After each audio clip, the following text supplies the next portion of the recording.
everyone, I'm Lindsay from Happy Hour Stitches, and thank you so much for joining me today as we sew block 2 of the Happy Hour Stitches block of the month together. So in this video, I will be sharing my best tips for making this block, as well as some products I love that make the sewing process easier. Now, before we dive in, let me explain the block of the month a little for those who are new to the project. So this block of the month is free to my email subscribers for a limited time. So if you're not already signed up, make sure you click the link in the video description to sign up. And then each month in 2025, you'll receive a free block pattern sent to your email, as well as the setting and the finishing instructions later this year. So it's going to be so fun to connect with other quilters and just prioritize joyful sewing time this year. So here is block 2. It's February's block. So make sure to check your email for this block pattern and get all the resources about the block of the month, including fabric requirements and more on my blog at the link in the video description. So it's going to be such a fun year of sewing. So let's get started on block 2. So I have all my pieces cut out for block 2 and I have them organized by color and size. And I've given them all a little spray and press using Flatter Soak Spray, which is a starch-free de-wrinkleizer. I just made that word up, but it makes sure all my fabrics are really smooth, there's no wrinkles, and it stiffens them slightly so that they're easier to cut and sew, and I get really good clean edges on my cuts. So first we're going to begin by making the flying geese units of this block. So let's gather pieces and we'll be right back. So here are my pieces for the flying geese units. So we're going to mark diagonal lines on the wrong side of each of these squares so that we can accurately sew them to the rectangles. I'm going to show you a few different ways to mark diagonal lines. This used to be something I dreaded doing, but now that I've found some easier methods for myself, I don't mind it at all. So I wanted to share a few tips. So the traditional method of marking is to just take, your ruler. You'll align the diagonal points and you'll just use like a pencil or some sort of marking tool to mark that line. That's fine. That's no big deal to do, but there's easier methods and I like methods that don't leave that permanent pencil in my quilts. So another tool you can use is a hair marker. This is one of my favorite sewing tools. I use it for a lot of different things, including marking diagonal lines. So you can use this just like you would a pencil or marking tool to mark. It leaves a nice little crease when you use it. It has a nice sharp point. So that's an easy method too that does not leave permanent marks. And it's just an easy little tool to have around. Now, one of my favorite methods I use because it requires no tools at all is I will just take my square, I just fold it in half, give it a little finger press, and you still get a nice line. And I like this because I can do it while I'm sitting at my sewing machine. I don't need any tools and I still get an accurate line. So that's my favorite method. So choose the one that works best for you. And now let's take this over to our machine to sew. Okay, so I've aligned one of my marked squares right sides together with one of my rectangles with the diagonal line pointing to the middle. And when I sew on the diagonal, I don't start with the point because I find that gets sucked into my machine. So I will always start where a point meets the center because I think I get a nice smooth finish when I start sewing. So we'll start there and we'll just sew right on the line.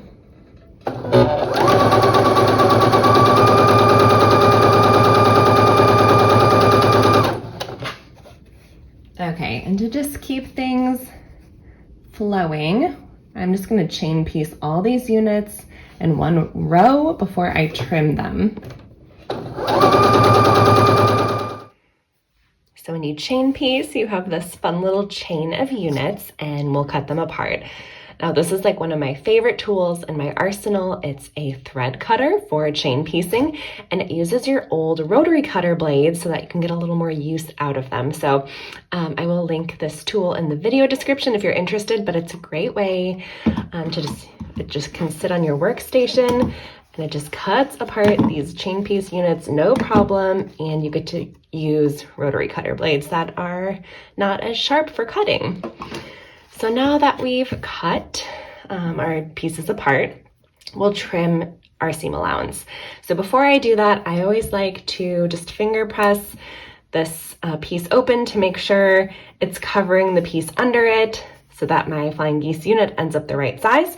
If it wasn't covering it accurately, I could rip out the seam and resew if needed, but this one looks great. So I will just take it and trim 1/4 of an inch outside, and I'll repeat for all of these flying geese. Okay, it's time to press this unit open. I am pressing on top of a wool cutting mat or wool pressing mat that I just have on top of my ironing board. I love it. It absorbs heat so that it's like you're pressing from the top of your iron and the bottom from the wool mat. So it's a great tool to get really nice pressed units. So I like to press my flying geese units from the front, and I like to set my seams. So I will just take my iron and just go on top of those threads, which helps the threads sink into the pieces so that I can get a really smooth press. I'm just gonna press open from the front. Give it a nice little press there. Perfect. So I'm going to take a second marked square, layer it right sides together in my rectangle. And last time we started sewing from the middle, but now we have this bulk of the seam there. So I am going to start sewing from this corner, but to keep my machine from eating my piece, I'm just gonna take, this is what I trimmed off from one of the flying geese units. I'm just gonna take this scrap, stick it under my machine and start sewing on there so that the machine can start sewing very smoothly, and it'll just go right onto that piece without it getting stuck. So let's start sewing. Okay. Make sure everything's aligned.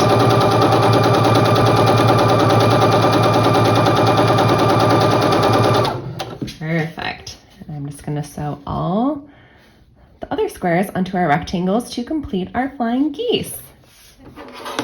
And once again, we're just gonna trim 1/4 inch outside all of these units, and then we're gonna take these over to our ironing board. So I know some people don't like this waist when we do stitch and flip units like this, and I totally understand. So you can actually sew these pieces together. You just cut off from your flying geese unit, and it will make a half square triangle. And then you can just trim it to whatever size you need and use it in other projects, or, you know, sew a little mini, maybe you could make like a little mug rug or coaster with your scraps as like a little way to remember block 2. But these don't have to go to waste. You can cut them down, you can sew them together, you can use these pieces. Okay, we're back to press our last square open. So I'm just gonna set that seam by pressing on top of the stitches. Press this open. Look at our flying geese unit coming together. And then I'm actually going to set this under a wooden clapper. And that just presses it down. I'll do this on the side of my ironing board, but I'll just show you how it works. It just presses your seams down so you get nice and flat seams. This is especially good when you have bulk from points coming together. So I will just do this for all the units so that my flying geese are very flat before we move on to the next step. Next, we're going to make the center unit, which is a square and a square unit. So we're going to be adding these squares to the corner of this larger square. So I'm just going to go ahead and use my preferred method of marking lines, which is just giving a little press before I take this over to my sewing machine. Okay, I have the square aligned right sides together on my larger square with the marked line going across the corner, and then we're just going to sew on that line.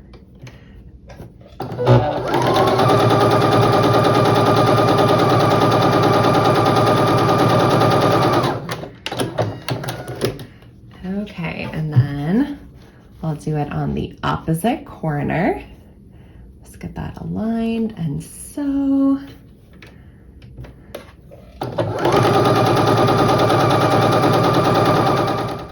Now, before before we can add squares to the opposite corners, we need to trim and press these two corners open. So I will trim to 1/4 inch and then press those open before we sew the other two corners in place. Okay, we'll sew the other two corners on now.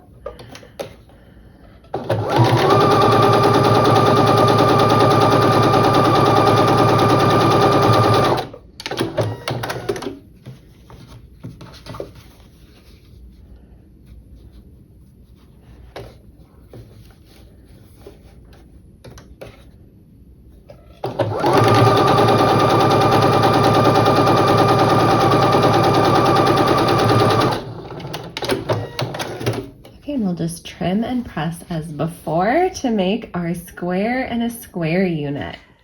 Now it's time to sew our block together. So we are going to lay out all of our pieces here to make this star block. Okay, here we go. And then we are going to sew everything together in rows. So we'll sew these seams, and these seams, and then we'll sew everything together. So let's take this over to our sewing machine and we'll start chain piecing these units together. So I'm placing my pieces right sides together and I'm sewing with 1/4 inch seam. I actually have the seam tape on the bed of my machine that labels my 1/4 inch so that I can make sure I'm using a consistent seam and that everything is very accurate when I'm sewing.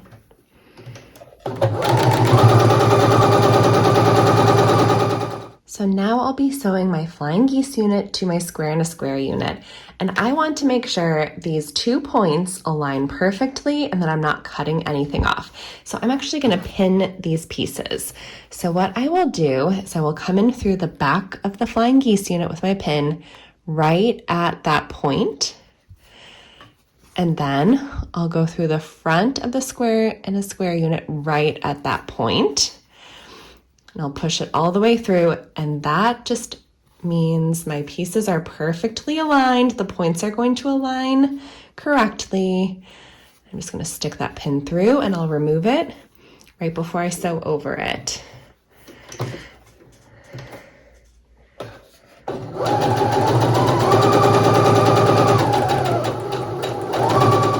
So you can see when I open this unit, my points are aligned, no points are cut off. So that pin trick is an easy one, but it ensures you're just getting really accurate piecing. So for these rows we just sewed together, we're actually going to press all of our seams open. Now, I usually do not press seams open. I don't like that. I always try to make it work in my patterns to press to one side or another so that pieces nest. But in this case, with all of the bulk from the points and the flying geese and the square and a square, pressing seams open is the best way to get really flat seams in this without too much bulk. So you're going to watch me struggle through this. Maybe you guys have tips you can share on how to press seams open. I rarely do it. So we're just doing what we can. I do know I like the smaller iron I have. It's a mini iron and has a really nice point on the top of the iron, and I find it's easier to handle when I'm pressing seams open, and that tip helps kind of open seams up for me. But if you have any tips to share with everyone on pressing open, feel free to leave them in the comments so we can all learn. Because this block does not have nesting seams like normal, for me to align all the pieces, I'm using pins here in the seams to just make sure all the pieces line up like I want them to. Now we're gonna sew those rows together with 1/4 inch seam.